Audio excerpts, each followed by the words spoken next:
Now, all good talks about management, stroke life, need excellent analogies or metaphors. Here's mine.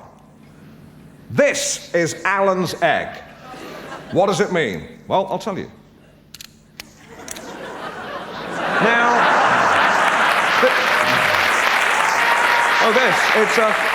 interesting. It's a blind man's stick. Yes. It's encouraging to know, isn't it, that out of someone's misfortune, something good can come. In this case, a collapsible attaché case-sized handy pointer. Okay. Now, most of us start off life in the frying pan. With hard work, we gain access to the white. But where we really want to be is the place reserved for the select few, the elite, who take their place within the yolk. How do we get from the egg white to the yolk without bursting it and ending up with egg all over our faces? Well, to do that, we need my 3-point plan, which is think, act, that's it. It's technically a 2-point plan, but I don't know, you do need the third to remind people that there are only 2, because they expect them to come in 3s. So it's a 2-pronged trident. A bident. Or a hoe. I mean hoe as in garden hoe. Not as in, you looking at my hoe. What do they mean? What does that mean when they do it? What is all that sort of, yo, what's up, G? Some homie's been dissing my bitch. You know, what's wrong with good morning and a firm handshake? Okay, now moving on. Now, when you're addressing your family, friends, workforce, personnel, whatever, you may want to continue the casual approach by sitting on a chair. But don't be afraid to use the chair in an unconventional manner. You may want to turn it round and straddle it. It's got arms. Never mind, I can still do this. There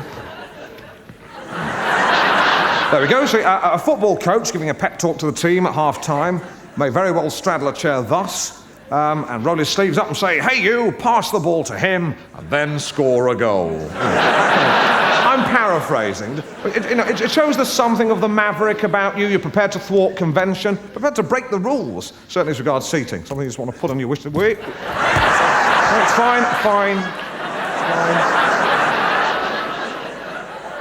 It's actually very good for your back. But I think I could carry on like this, but I'll abort the chair.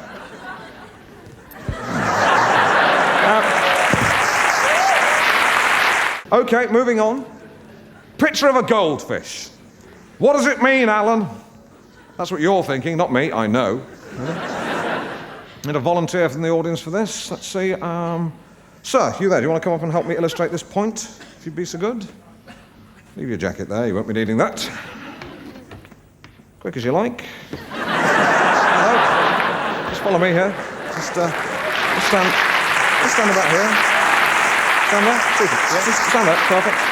Just move out of just that way. Perfect. Lovely. This is a nice peach polo top. Lovely. Interesting. A lot of people might say that that's a bit garish. But will they be visible towards oncoming traffic down a dark country lane? Probably not. Okay, now I'll deal with you in a second. Okay, picture of a goldfish. Took a photograph of it swimming around Fort Knox. Seriously though, can we name any of the properties of a fish that are exclusive to a fish? Properties of a fish that make it be a fish. Just shout them out if you can think of any. Gills. Good, excellent. Breathing ears. Helps suck in air and hear. Any other properties of a fish? Fins, good. Fins, a kind of guidance system, isn't it? Kind of piscine keel, based on a yacht. Which came first, the fish or the yacht? Interesting question. We don't have time to answer that tonight. Well, it's the fish, isn't it? Any other properties of a fish? Big sharp teeth. Big sharp teeth. Well.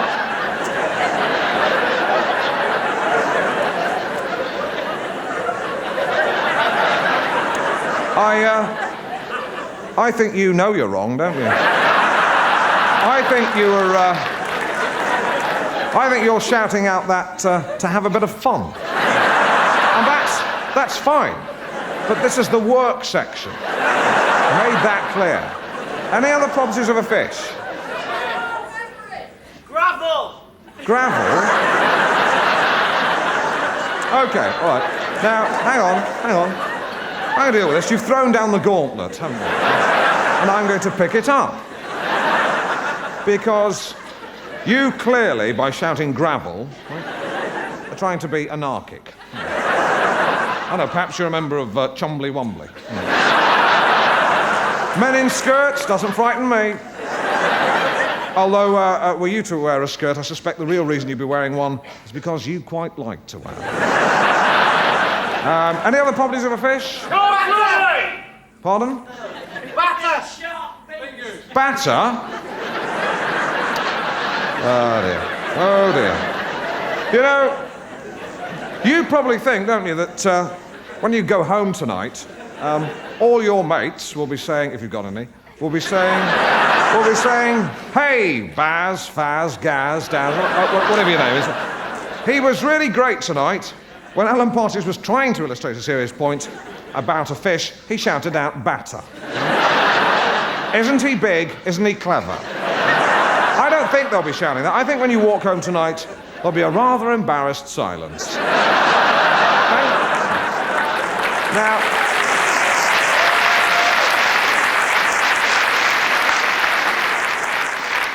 that applause was for me, by the way. Or before we got way off the point there. Yes, we've finished that bit now, darling. The thing is, Alan, dry stone walling can be very, very therapeutic, and it does tend to attract quite sort of isolated, lonely sort of people. It's no accident, actually, that I am bulimic, and with my depression, it's like a big black cloud I just feel descending on me sometimes. You're talking about your problems again. Stop it. Sorry. Sorry, it's just nice to have the chance to actually chat about them. I know, just don't. Now, tell us about chips and potatoes as it applies to dry stone walling. Tell us how chips are the small oblong stones and potatoes are the large round ones. You'll like this. Well, chips are the small oblong stones, and potatoes are the larger round ones. I imagine that when you have your lunch and you use those two technical terms, chips and potatoes, and you're eating them, it must get very confusing. Does it? No. Right. Why not? I normally just have a flask of soup. Is it nice? Yes, lovely, thank you. What yes. sort is it? It's a mulligatawny soup that I usually have. Yeah. It's quite a spicy brown sort of soup full of chopped up vegetables. Oh, chopped up vegetables. I'll tell you something, I can't stand liquid with bits in it. I'll tell you for why. Interesting anecdote. This should spice things up. Sorry about this, love, but it's going nowhere. We're going to move on. I've got a Kate Bush medley to do. Now, when I think about your big black cloud, when I was at school, my best friend would put vegetable soup in his mouth and pretend to be sick in the playground. And actually, you'll like this. It's right up your street. He would pretend to be sick in the playground, and I would crawl over and eat it up like a dog. Schoolboy prank. But it backfired. Because we were in assembly, and he'd just had some bad scampi, and was genuinely sick. And to cut a long story short, I ended up with child sick in my mouth. Sorry about that. Sorry. No, the irony is I was then genuinely sick. And I was standing in a line, and I was sick on the back of the boy in front of me. And he, in turn, vomited on the back of the boy in front of me. It started off a whole chain reaction, rather like dominoes, or vominos. 9 boys in a row, most extraordinary, one after the other.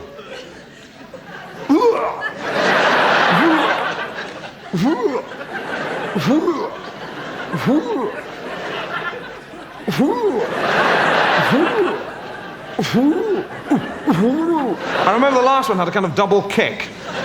Came straight down his nostrils. Like a double-barrel shotgun. Bang! Went straight over the shoulders of the boy in front of him, thus breaking the chain. Hello, good evening, and aha! Aha! Aha! Aha!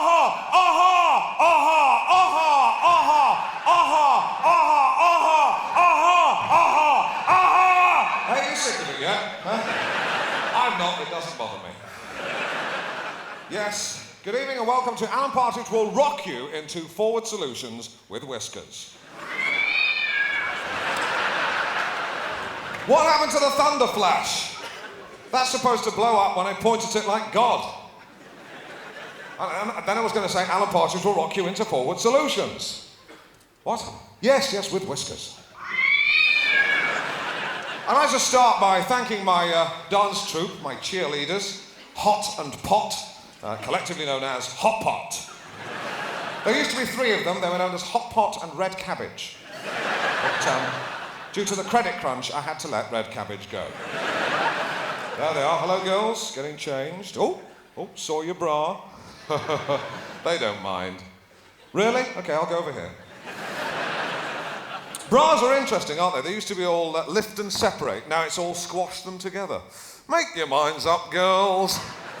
Oh, bras. Jesus. I do not believe that was an accident. Okay, let's begin.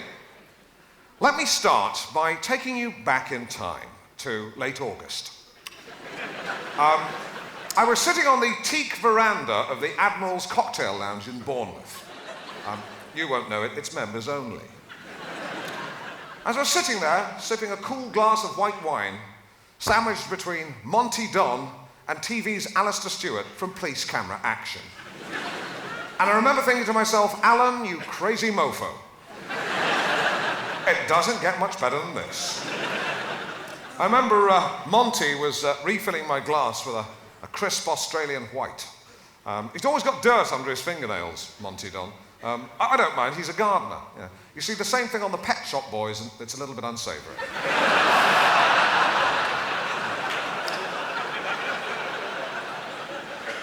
But as I was sitting there, enjoying the good life, my mind drifted back to that time 5 years earlier when I shat my pants in PC World. I just had a major television chat show cancelled, and as with any major trauma, something had to give. That something, in my case, was the small valve at the base of my lower intestine. But I didn't panic. Fortunately, I was wearing my M&S cellular briefs, which acted as a kind of makeshift hammock. I was lonely and I was depressed. I checked into the Ibis Hotel in Canary Wharf, where I paid £14.50 to watch Billy Elliot. And that film inspired me. I thought, if that small gay Geordie can overcome prejudice and bigotry and being a Geordie, then I can overcome my problems. People can change, countries can change. Look at Wales. 5 years ago, nobody gave a damn about Wales. Now they make Doctor Who there. In fact, look inside a Dalek, you may well find a bitter ex-miner at the controls. Okay, let's kick it up a gear. This is state-of-the-art technology. It's an electronic gauntlet linked to a computer. I'm going manual. Okay. It's a combination of an iPhone and a Wii, and it's called a YI. And interestingly, it was developed in Newcastle by myself, Intel, and Jimmy Nail. I only wear the glove on the one hand, a bit like Michael Jackson, except my glove will not be used for evil. Okay, let's start by having a bit of fun. If people were pies, who would have a positive filling? Let's take a look. That's right, it's Trevor Phillips, chairman of the Commission for Racial Equality. Trevor is a very positive person. I met him 2 years ago at the Pride of Britain Awards, where he was winning an award for being least racist person or something.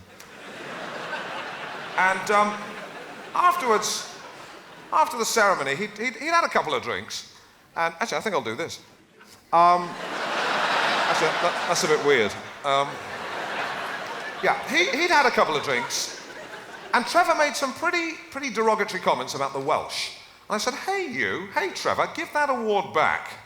And he said, Alan, I'm not racist. He said, but you've got to draw the line somewhere. And without missing a beat, he said, and that line is somewhere around Shropshire. Very positive person indeed. Who else would have a positive filling? Let's take a look. That's right, it's my very good friend, Norfolk-based intensive farmer, Bernard Matthews. Bernard is a very positive guy. He gets a lot of flack from the pro-chicken brigade. Unnecessarily so, because he really does have chicken's best interests at heart. I was chatting with him about this the other week at a cockfight in his front room. And I said, Bernard, don't listen to these people. I mean, how much space does a chicken need, really? If you do give them space, they just run around like idiots. So, you know. But he's got a great sense of humour. I was at a party at his house a few weeks ago, and he said to me, Alan, he said, are you a leg or a breast man? I said, do you mean chickens or ladies? And he laughed. He said, but no, seriously, Alan, he said, when we get them in a confined space, he said, they make a hell of a racket. I said, do you mean chickens or ladies? And he laughed again. Yeah. Not quite as loudly as the first time, but he did laugh. Yeah. And then he said, no, but seriously, Alan, he said, when they reach a certain weight, we electrocute them, slit their throats, then gut them. I said, do you mean chickens or ladies? And he asked me to leave. Okay, if a pie had a negative filling, what would that look like? Let's take a look. That's right, it's Chief Superintendent Charles Brownlow from the Bill. Don't know his real name. 2 years ago, Brownlow, when I told Brownlow 2 years ago I was going to write, direct, produce and act in my own play about the life of Sir Thomas More, Brownlow said, don't do it, Alan. You're not a good enough writer, you're not a good enough actor, you'll just look like a tit. Really, Brownlow? Well, when I put that play on tonight, there's only going to be one tit, and it'll be you. And you'll be a tit eating a pie. And you know what flavour that pie will be? Humble pie. By the way, when I had acting lessons for my debut tonight, I hired the best in the business, crocodile shoe-wearing Geordie hardman, Jimmy Nail. And Jimmy, when he trained me, he said to me, he said, Alan, he said, I divn't fuck a boot. And he didn't. He really didn't. Okay. Now, you're sitting there and you're thinking, okay, Alan, forward solutions sounds pretty amazing. But we want to hear it from the horse's mouth. Well, let me introduce to you two horses whom I've rocked into forward solutions. Please clap your hooves for my two rocking horses. I'll just introduce them. Jackie and Jackie Tootle.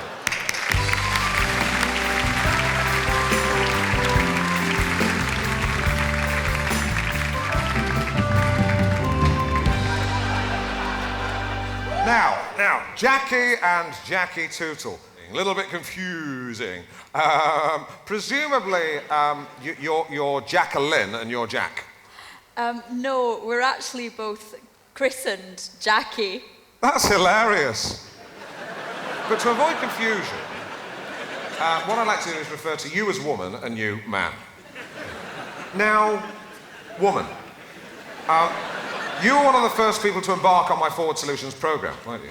Yes, well, I realised that a lot of my problems stem from my childhood. Right. My mother was very critical of me as a child, and she used to tell me I was fat. Bitch. Well, no, she had her own issues. Okay, fair enough. But my father wasn't around when I was growing up. Ah, right, bastard. Because he was killed in a car crash. Okay, not a bastard. Well, he was drunk driving, so... Okay, so sort of a bastard. Well, no, he had his own issues as well. Make your mind up, love, you know, you can't have it both ways.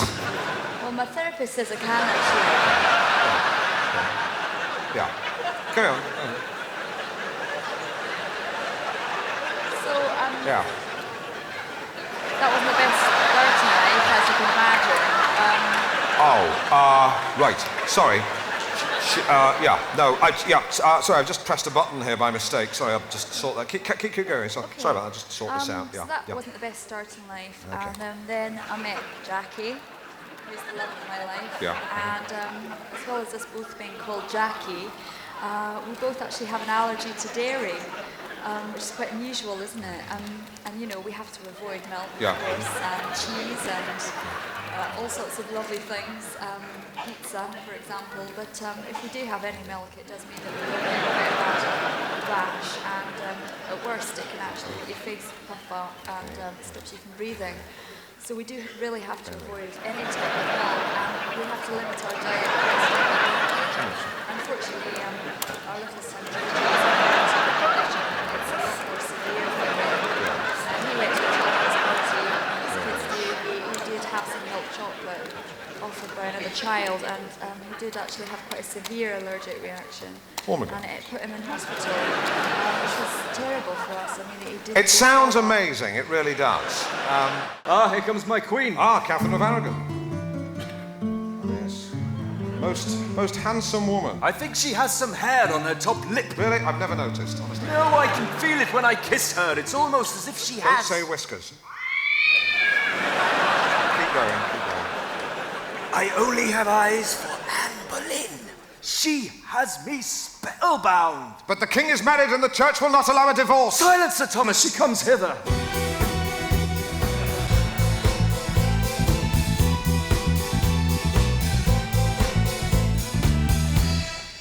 Anne has a radiance that I fear may be beyond the bounds of marital obligation. Aye, she is fucking gorgeous, I'll give you that. But to matters constitutional. The Pope is the head of the church, and he will not allow you a divorce, so you can simply have it off with Anne Boleyn. The only it I shall have off is your head when I chop it off and put it on a spike. Silence, Sir Thomas. I am not japing around this time. Right, it's very difficult to tell with you. I shall create a new church, the Church of England. Your Majesty, I implore you to stop. Assess the damage, take small steps in the right direction. That three-pronged plan is most interesting. It is, isn't it? It can be applied to any situation. That's the good thing about it. But the king ignored this advice of his much wiser friend.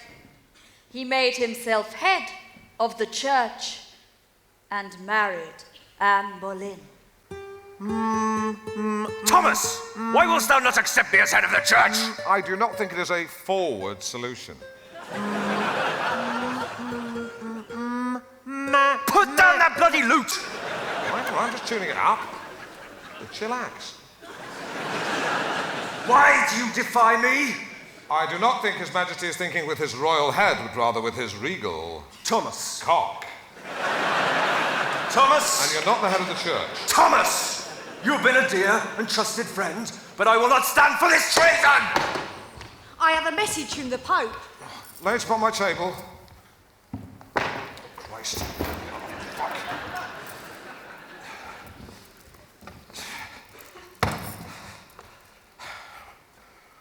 Right, what's my next line? Where's he gone? You are not the head of the church. Thomas, you've been a dear and trusted friend, but I will not stand for this treason! I have a message from the Pope. Lay it upon my table.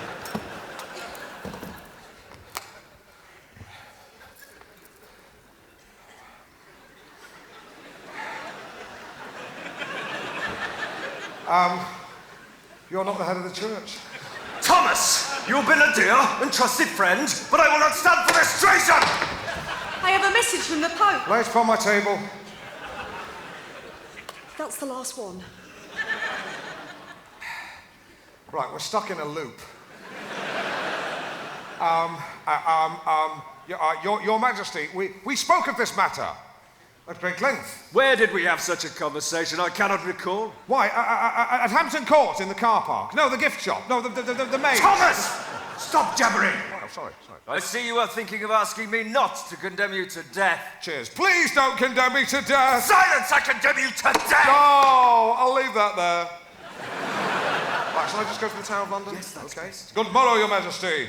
I'll just put my hat on. Yeah. Sorry.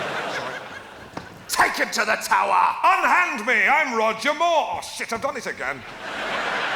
So rare birds' eggs are being scrambled for Russian oligarchs, and Bill Oddie goes apeshit. He shows up at Claridge's wearing his Twitcher's jerkin, and the pockets are full of every conceivable explosive. I got the picture. He walks in to the buffet area, the breakfast buffet, People turn round. They say, isn't that the man from Springwatch? Someone else says, wasn't he once one of the goodies? Yeah, not anymore. Now he's a baddie. Seconds later, carnage. Oddie is like a bearded Catherine wheel scything through the crowd. Ironically, the oligarchs wearing the leather jackets are protected from the worst of the blast, but an innocent couple from the northeast on a city break are vaporised. Sorry, are you asking me a specific question? Yes.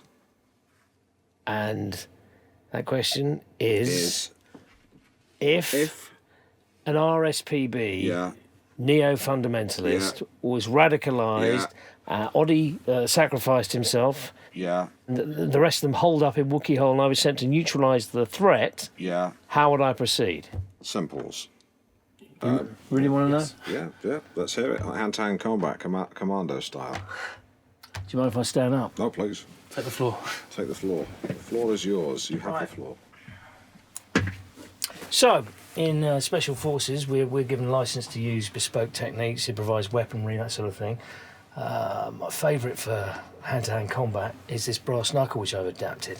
I've stuck a protruding blade on one side, very sharp. What I would do is, when I'd attack the first insurgent, punch him full in the face as hard as I could until I felt a splinter of bone, that his nose was truly shattered.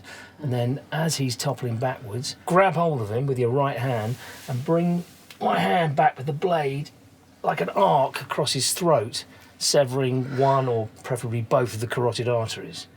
You've got to be careful here because you've got to avoid the squirt of the jet of blood because, you don't want to be blinded moving on to the next fella. It's quite weird, this, actually, because if you get it right, the neck opens up completely, yawns back like a Muppet's mouth. Oh, my God. So then you let them drop, take care not to trip over them. I've seen that happen. And then you repeat and adapt, you repeat and adapt, you repeat and adapt, you repeat and adapt, you repeat and adapt until the cave is clear. It's very bloody, but it's quick and it's quiet, and that's why I like it.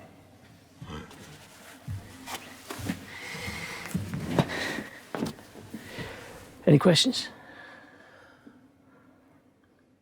No. Yeah, which Muppet? You rejoin us on Mid-Morning Matters. Tommy Gaskell, survival expert, still with us. And on line 2, we have Sophie. Sophie, what's your tongue twister?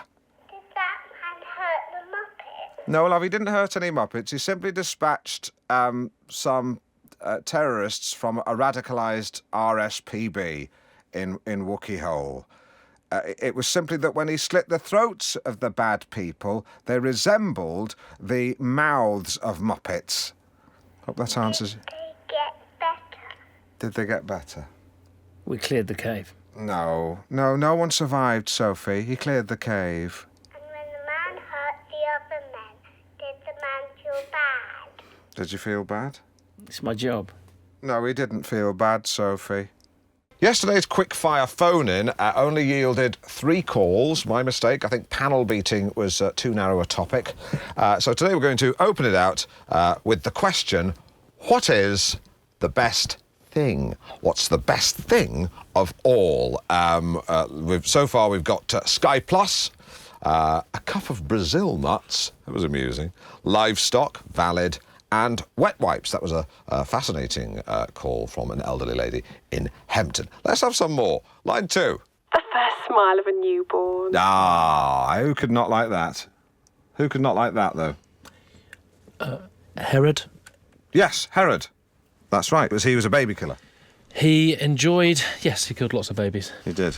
We don't like him. Line 4, Sean. Oh, it's got to be. It's got to be your radio show, Alan. Oh, yeah. I have no need to... You've saved me a lot of money on toilet paper now because you've already done the job for me, as it were. You're arse licker. Yeah, all right. Well, obviously that's the implication, you know. Line 6, Stuart. It's sliced bread. What about sliced bread? Sliced bread, it's the best thing, isn't it? That's what people say. They say it's the best thing. But sliced bread is. Well, that's a phrase, but it's not actually the best thing, is it? Can I have a T-shirt? No, of course you can't. That's just a turn of phrase. Yeah, but it's the best thing, isn't it? Because also it's what people say in the thing. They say the best thing I know they say that. I'm familiar with the phrase, but it's just a turn. It's not literally true. Then why do people say it? Of course because it's true. It's not. Sliced bread is the best thing. It's the best thing. It's sliced bread. If you keep saying it, Stuart, it's not going to make it any more true. We all know the phrase, mate. We all know the phrase. It's just an idiom. You're an idiot. No, an idiom, not an idiot. You're an idiot. No. You're an idiot for not knowing what idiom is. It's clearly confused you because you think I just substituted the T with an M. You stupid gim. You momal mwam. What you got? Maybe that. You're a compleem cunm. Well, I think you're a prick. Right, get rid of him. Sorry about that. I should have knocked him off more quickly. I wasn't quick enough. I apologise. And a dick. Shit. Right. Right, well, he's gone now, but I'll continue to speak my mind about him. Stuart, I've got to say, I think the Clifton Suspension Bridge was built for people like you. The fact that you can drive cars across it is a bonus, so do the decent thing. And leave the keys in your car so someone can shift it afterwards. And please don't call in saying I'm encouraging people to kill themselves. Again? Yeah. I'm suggesting that one person throw himself off Clifton Suspension Bridge because he is, and hopefully soon to be was, a very unpleasant individual. A bit like Jamiroquai. Now it's time for Who Does Alan Think Alan Is?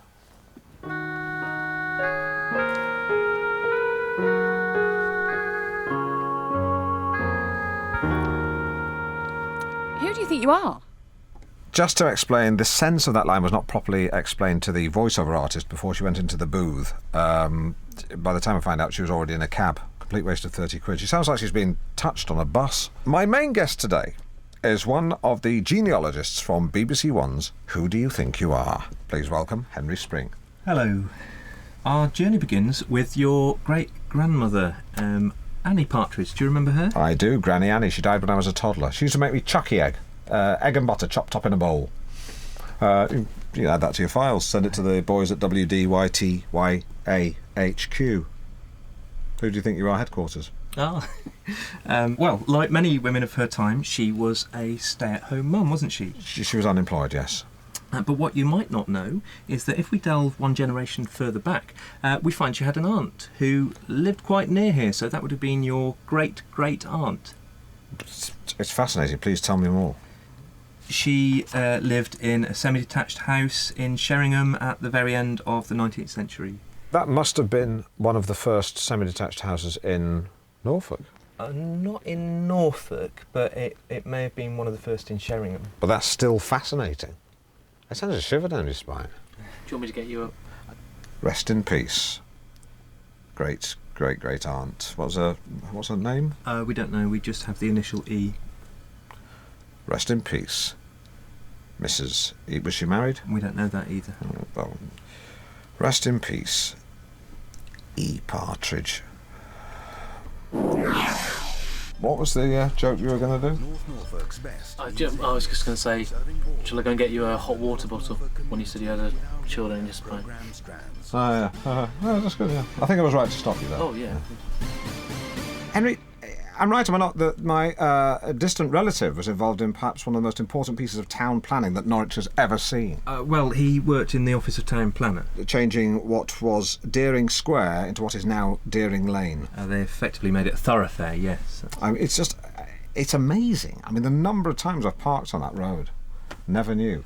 I mean, I know it's loading only, but you park there after 6, they never get you. I almost feel like crying. Certainly made getting into the centre of town that bit more straightforward. And the rest. If it weren't for Deering Lane, you'd have to come in on the ring road.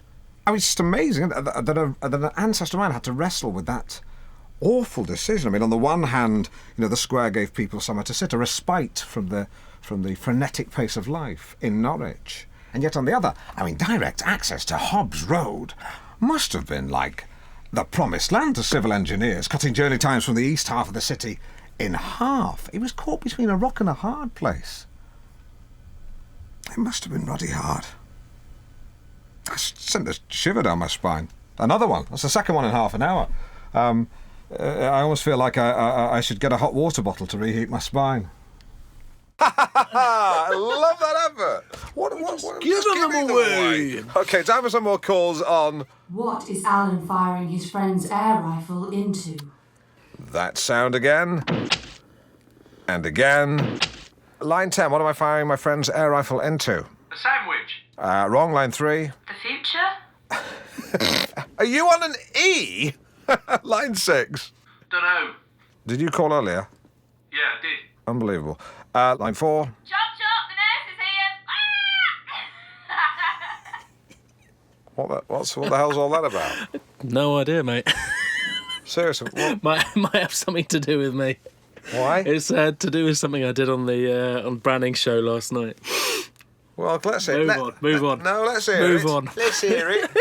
Seriously. It wouldn't work now. No, you can't deprive the listeners of mid-morning matters. On this occasion, I think I should. Seriously, let's hear what you did. Really? Yes. Yeah. Go on, Okay. Steve. Well, so Carl Branning was under the weather, and he had some night nurse and some day nurse, and so the big joke was, which one should he take, because it's the night time, but he still didn't want to go to sleep.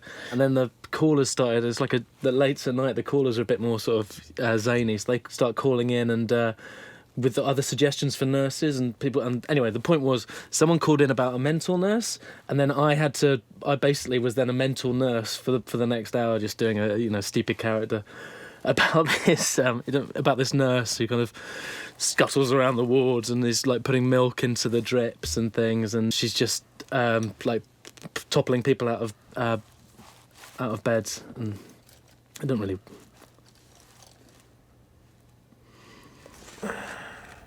Sidekick Simon. Don't worry about it. Wait a minute. Have you seen Duck Soup and Larkspurs? Oh, yeah. You'd love that. You'd love it. OK, time for traffic and travel. Traffic and travel. That was Alison Moyet again. And now for the final choice cut of Partridge on Partridge. Sounds like two birds copulating. Not now, mate. What about family? Got any kids? Yeah, I got a couple, male and female. Names? Denise, she's the female, and Fernando, he's the other one. Love them? Just a bit. Do they listen to the show? Yes, they do. It's not what they told me. You don't know. What would be your ideal evening? I'll tell you what it wouldn't be. Is having a pint of bitter with a traitor. Come on, Alan, give me a break. Who said I was talking about you? World doesn't revolve around you. No, I'm not saying that. You're not the moon. Yeah, I thought you said you weren't bothered. What about your favourite TV show? Deal or no deal, I'm not bothered. And why is that? Edmonds. You can do what you like for all I care. It's a free country, unless they change the law. What about a favourite war? The 100 Years. And I'll tell you something else. Any reason? Pioneering use of cannons. You can make love to the guy for all I care. Bum time with Branning. That's been legal since '67. What's your greatest strength? You give a break to a lab assistant from Secondary Modern. Your biggest weakness? Repays you by taking 30 pieces of Branning silver. He's not paying me, Alan. It's a metaphor. What makes you laugh? To recap, key strength, courage, weakness, too kind, funny, YouTube, sneezing panda, enjoyed chat. I enjoyed chatting to you too, thanks, Alan. And tell Chegwin I'll pay for the dry cleaning, but he should count himself something lucky else. And the answer to what is Alan firing his friend's air rifle into is a beef tomato. And here is Mick Hucknall. So a bit of banter. OK. Just keep it light. Yeah. OK. OK. Off we go. North Norfolk Today with Eddie Shepherd and Terry Cohen. Good evening. Good morning. Yes. This is North Norfolk Today. In case you're wondering if Eddie Shepherd has had his adenoids removed or has finally cut down on the fags, neither is true. You're listening to Alan Partridge. Eddie's adenoids continue to block the vast majority of his nasal passages, and he continues to smoke like a gangster in a 1940s film, who even the other gangsters think, smokes to excess, and tell him so. And Alan's in for Eddie all week. It's great to have you with us, Alan. Pleasure to be here. Very welcome. Thank you. And thank you. I'm very happy to be on the show. I listen to it every morning. Oh, do you? In Cafe Nero, yes. By default. I mean, they pipe it in. So right. You provide the soundtrack while I chomp on my egg panini with extra egg. An extra egg. Sounds delicious. It is. It's 7:01. Very nearly. And it's time for a review of today's papers with Alan. Right you are. So I have got some big tits for you. Tits, tits bits. Gobbling tit bits. Freudian slip there. Oh dear, sorry about that. I don't know what all the fuss is about, really. I mean, they're just pointed sacks of fat on the upper torso of a woman, for goodness sakes. What's the big deal, people? I mean, we've all got our favourite, gland. Mine happens to be the mammary. The Independent leads with government in secret spending cuts. That's yesterday's paper you got there, Alan. Right, I've read all yesterday's papers. What am I going to do? And now traffic and travel. We haven't got that in yet. We haven't got traffic and travel. That's fine. The roads today are fairly normal. I'm being told that there are potentially going to be some hold-ups. Nothing major, nothing that I can be specific about at this stage, but generally be vigilant, drive in a normal way, and stay tuned for more traffic updates. I hope that is helpful. The police also say to be careful if the roads are icy, but they're not suggesting they are at the moment, though they may be. Just keep your eye. Just drive sensibly, for Christ's sakes. 7:03. Well, it is now, yeah.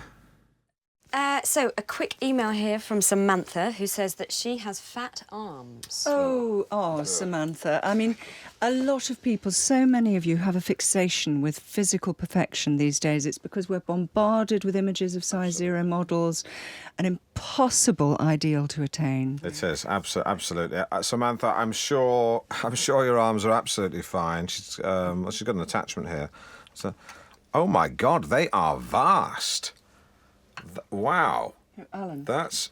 you've got a lovely face, Samantha. She's got a lovely face. Yeah.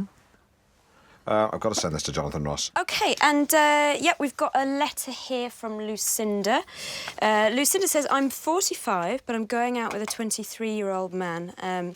We clicked straight away, but although he's very affectionate, we're yet to make love and he cannot maintain an erection. And I'm worried it's my fault. What shall I do? Well, it's actually very common in younger men, much more so than people realise. Yeah. I mean, these young men look all well and good in the underpant adverts, but when they hit the hay... It's failure to launch. I like it. Well, Zoe, come in here. What do young women make of it all these days? Well, I suppose it comes down to confidence, really, doesn't it? Because I think a younger man can be a bit too eager to please, end up sort of at 6s and 7s. And then an older man, with some experience, is perhaps a bit more at ease with himself. Yeah, and of course we're very fortunate these days. We have Viagra. Yeah, but although do not exceed the stated dose. So you've suffered from that, have you, Alan? No. Well, a lot of men have. I mean, it's nothing to be ashamed of. All right, once. But that was only because I'd already commenced foreplay when I remembered I hadn't renewed my tax disc. But once I put a quick call into the DVLA, lovemaking could begin in anger.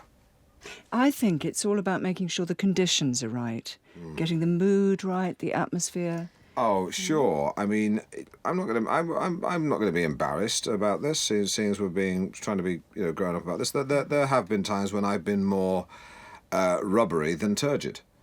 I mean, you can't just summon up tumescence like room service. Yeah, and I think it's partly down to the woman to sort of help set the mood a little, help man relax. Absolutely. Yeah, thank you. I mean, it's all about mood. Take the phone off the hook. Put on some easy listening, Carpenter's, Enya, and of course, make sure the heating's on. Okay, got another email here from Paul in Swaffham on forced celebrity breeding. This one is Kylie Minogue and David Dickinson to make an Oompa Loompa. Absolutely. Minogue provides the size, Dickinson provides the requisite skin tone and expression. Let's have some Alison Moyet. Now, mention our American cousins, and most people think weaponry, donuts, racism, and brown paper shopping bags with no handles. What's all that about? Oh dear, I thought you were having a stroke there. But there's much more to America than that. Time for New SA, our first regular update on the state of the states. We're joined by our very own Ruth Duggan for a segment as American as Mum's apple pie. Well, you were having and a stroke. who doesn't love Mum's apple pie? Well, sure I would. I've not met your mum, but I imagine a kind of Nanette Newman type, crimping crusts and cutting out love hearts from excess pastry to plonk on the top of the pie lid. Something like that. What about your mum's? Well, I love my mum, but I have to say she made bad pies. And even though she loved me, she managed to make a pie without putting any love into it whatsoever. So, yeah, just chopped apples, pastry, lots of brown sugar, but, as I say, no love. But, Ruth, I bet you loved your mum's apple pie. First up, police raid a house in Cleveland and find 4 dead men in a septic tank. Not the kind of story anyone likes. I do, actually. I love anything like that. Right. Absolutely delicious. Yeah, right. You mean the apple pie. I'm the same, though, Ruth. All the pastry turns into a fat back. Well, quite. It's been described as a truly gruesome sight. What? A vision of hell. Dismembered limbs from as many right. as... I think you've got a bit of delay on the line. A delay on the line. Copycat. So I'll just try and soldier on as best... Sorry, I didn't quite catch that. It's all right. I was just saying the same thing as you said. I should just try and push on and assume that you can hear... Yep, go ahead, Alan. No, you go ahead. Shall you I go continue? ahead. So you I'll go try- ahead. I didn't You quite go catch- ahead. It's like trying to have a chat on a webcam with someone in the Philippines. Or bloody anywhere in the world. Yes. Sorry, after you. Ruth, stop talking. We're starting again. Nod when you get this. Now, Ruth, hello. Hello. Good. Do you like your mum's apple pie? Yes. And I believe the police have found the remains of 4 dead men in a house in Cleveland. Yes, that's right. Well, tell us about it and give us a long answer so we don't have to keep going back and forth. Now? Yes, now. I should knock on the side of your box. Well, Ignore as the I said, box thing. it's a grisly discovery. And while the identities of the men haven't been... Sorry, the side of my box? The owner of the house has been named locally as 51-year-old Brian Crilly, now the subject of a full-scale manhunt. Well, Ruth, I think we'll leave it there for today. Thank you. You're welcome, Jenny. Let you go and enjoy the sunshine. Too hot for me, I'm afraid. You back with us next week? The week after. See you then. Bye-bye. Ruth Duggan there. And apologies if there were any technical glitches. I think we got it sorted out in the end. Hilary Couchman, Dr. Hilary Couchman. How long have humans been swearing? Well, curse words or vulgarities go back really as far as language itself. But when it comes to written English, we find profanities cropping up from the 13th century. So, something like this. Should I wear gloves to handle The this? protocol is that the curator handles the material. Oh, OK, right. I'm pretty sure I've seen Dr. David Starkey handling stuff like this on TV. And I've even seen them let Tony Robinson have a fiddle. The protocol is the curator handles the material. You said that. Do they ever let you guys go to an area just to relax? Because they should do. Maybe that should be part of the protocol. Swearing, swear words. One of the more prominent words is the word f***, but c***, too, is also common across the Germanic and Scandinavian languages. We also find uses of piss, Okay, well, shit, beep that. What areas would these profanities emanate from? I'm thinking Manchester, Liverpool. no, from across the whole country. Okay. Now, what we have here are parish records from Drayton in Shropshire. When would that be? 1295. That's what these trousers cost. So, what these documents show is how the earliest instances of swear words were typically found in the names of places or people. So, surnames often describe what someone was or did. Right. Here we have a listing for Henry F***a-beggar. Goodness me. Now, back then, the word f*** didn't have its current meaning. Okay. It actually referred to hitting or striking. Right, good. Well, hence the phrase, let's hire some Albanians to f*** him up. So there are terms that have fallen out of use. So here in 1740, we have the term Rantalian, which means one whose scrotum is so relaxed as to be longer than his penis. One wonders whether that's due to a truncated member or distended testes. Well, I guess it's just chicken and egg. We also find some fairly vulgar slang words for penis, such as beard splitter and arse opener, whilst fellatio was known as bagpiping. Oh, makes sense. In the 1785 book, the Classical Dictionary of the Vulgar Tongue, we find the term to huffle. Would you like to have a guess at what that means? Oh, gosh, I'll have a bash. To huffle, the act of putting my head between a lady's breasts and huffling. You get the picture? No, it's another word to fellate. Right, OK. I always find it amusing when I ask people that question, what answer I'll get. Right, well, that's an interesting part of the protocol. Thank you very much, Dr. Hilary Mantel. Couchman. One who likes to squat over another... It's my surname. Right, yes, of course. We are so, with several O's, excited to be here with fashionista extraordinaire Tommy Chaucer. Tommy.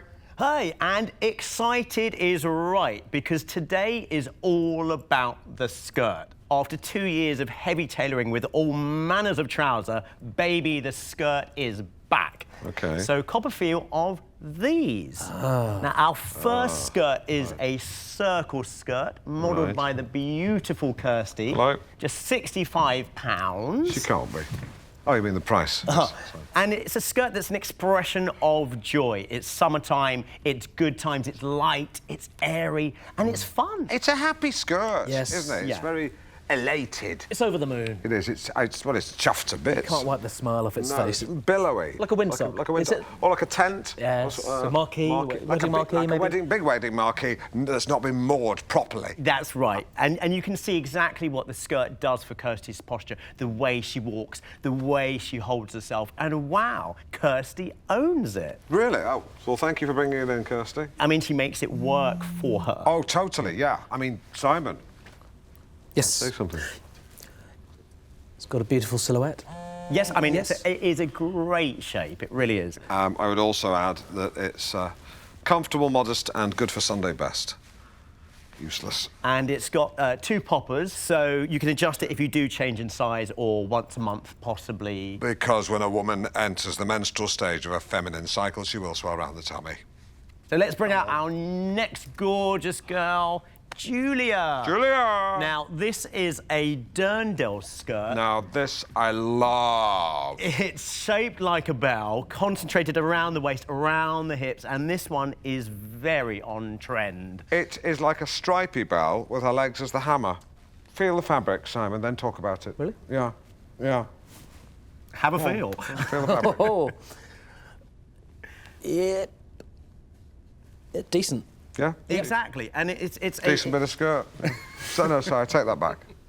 Well, it's saying Dolce Vita, Roman holiday. It is, it's saying... Molto bene! Molto bene! Molto bene! Molto bene! Not that loud, but, you know, there's no getting away from it, Tommy. Sometimes Simon and I can be outrageous, really can. Let's look at another woman in a skirt. Our next skirt is modelled by the lovely Louisa. Oh, very curvy stripes, like she's been squeezed out of a giant tube of Colgate lady paste. And we've paired the skirt with daring red shoes that really draw the eye. And it says I'm on the town, it says I mean business. It says I'm comfortable, but I'm nobody's fool. Yeah, it's saying I'm a whirling dervish. Yes, I like to go to the office, but sometimes I like to sit on a park bench with Ryvita and Philadelphia looking sad. But it's also saying I'm happy, I like to leap in the air and sing, whoa, body form. That's, yeah. It never bloody shuts up, this yeah, skirt. well, it is a stripy chatterbox. It is skirt. It's a magnificent skirt. Tommy, join me at the lady. I think this look works for Julia, but I can also see her perhaps with her hair up. Totally. Excuse me, my like this. darling. Thank you, darling. Maybe a shocking pink clutch bag, sleeves pushed up, LA Law style. Totally. Hair up, daytime casual, hair down, one word, accessorise. Wrist, neck, ears. Head, shoulders, knees and toes. Nails, lots of colour. Accessories where you can really let your hair down. Yeah, although I've just told you to put it up to me. She's smiling. Earrings, maybe a couple of big hoops. Just toss your head back and shake it around, let them clank against your neck. Thanks, Louisa. Thanks, sweetheart. That was sensational. Now, this one, it's called White Diamond. That's another one of Kirsty Allsop's bridesmaids. Did you have a drink before you came on?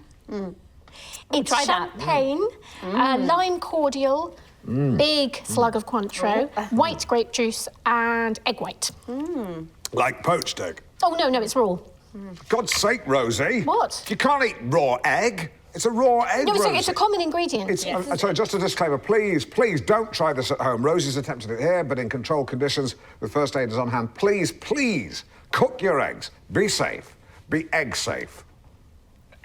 Rosie, let me pick your brain. Because me and my mum, we always go to Queen's for the tennis. Like this one. The first cocktail afternoon of the summer.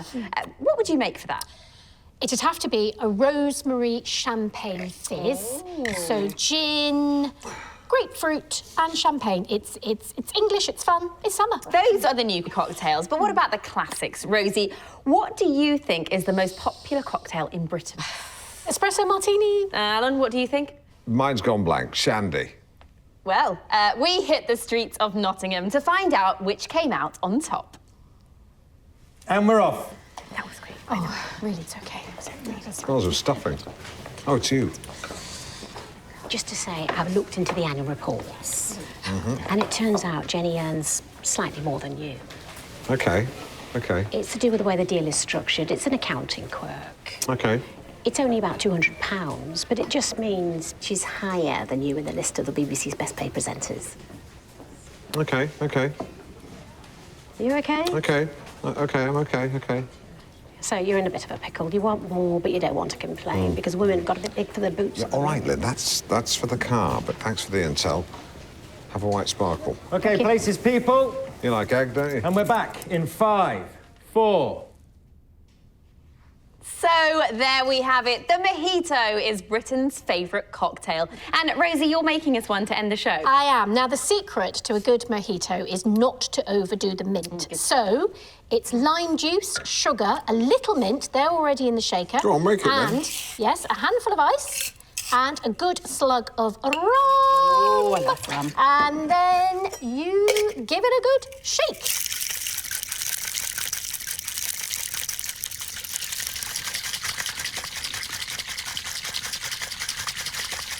Stop looking at me. Certainly gave that what for. Would you like to have a go, No, Alan? not me. I never know where to look when I do that sort of thing. It requires a certain kind of confidence that, for whatever reason, I don't have. That's why I don't play the maracas. Give it here. All right. Stiff. It's loosening. Very stiff. You got it? All right. Okay. Take it.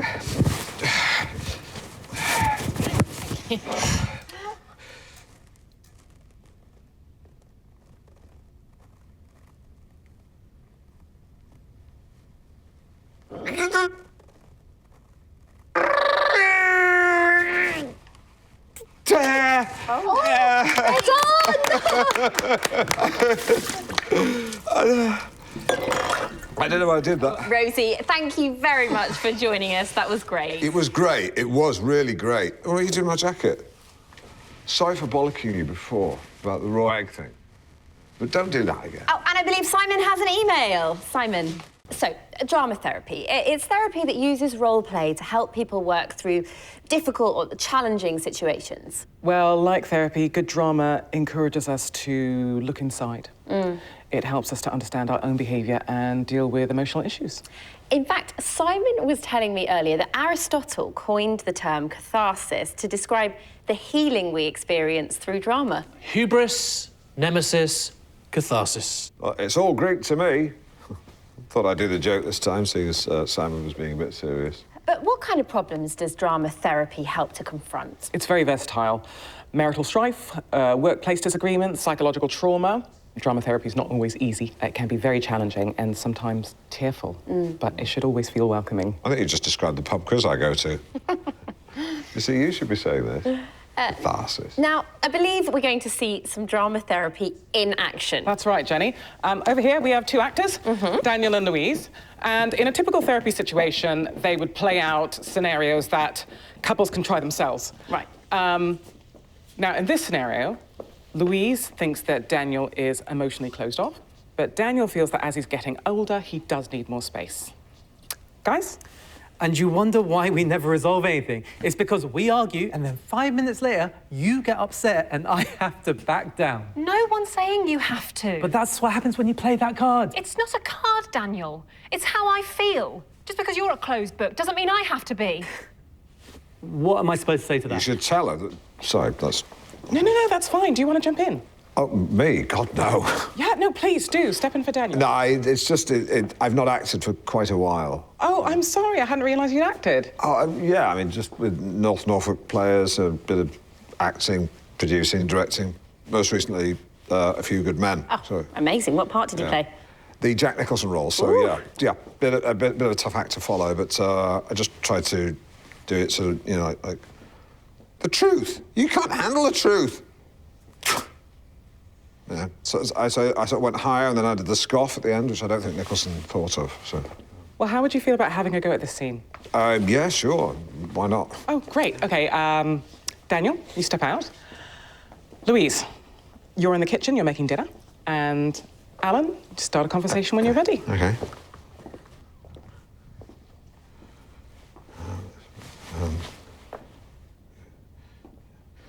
Don't overthink it. OK, yep, right.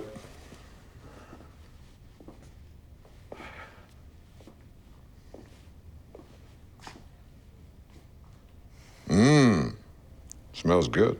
It's just spag bowl. I didn't mean the dinner. Well, you never normally come in till it's cold. I'm sorry to go on. I just don't want you to feel like I'm complaining because I want to spend time with you. Hey, baby girl. Just been out on my bike. My motorcycling's important to me. You know that. But you know the best part of the journey? Riding that steel horse back home to you. Try it without the accent. Me or her? You. OK, but the general direction... Forget all that. Both of you sit at the table. OK.